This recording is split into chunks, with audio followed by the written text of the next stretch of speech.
My name is Mark Howard. I'm a palliative consultant and I work in St. Francis Hospice. As a consultant here in St. Francis, my role is to look after the inpatients, act as a support for the GP trainees and the more junior doctors here, to be their clinical supervisor, and to advise them about the day-to-day care of patients on our inpatient unit.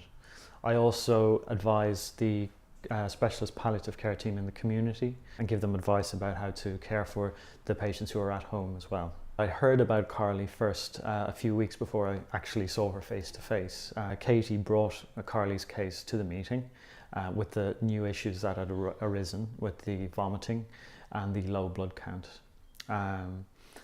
I then made some inquiries with the GP and with Carly's neurologist as well to work out the best way forward. Because of her condition and because of her dependency, we have to tailor her care according to her condition. The patient's GP and Carly's neurologist felt that we should be more conservative and just do the minimally invasive tests that we could in order to solve the problem.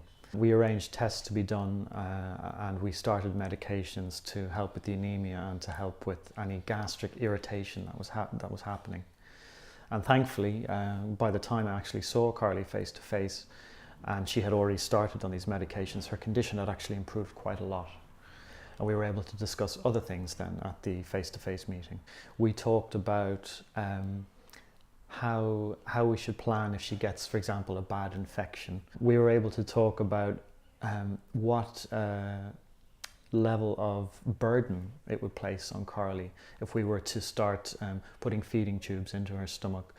That would itself possibly set up a whole chain of events that would require her to go in and out of hospital again and again and again.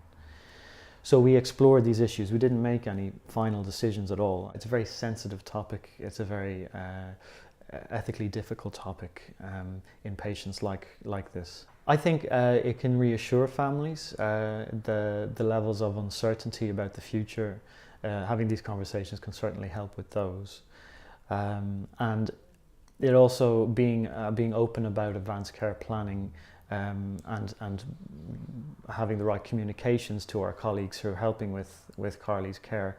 It means that they don't have to start up the same conversations again, because these conversations are difficult and having them in themselves can be a sad, sometimes heartbreaking thing for a family to have to contend with.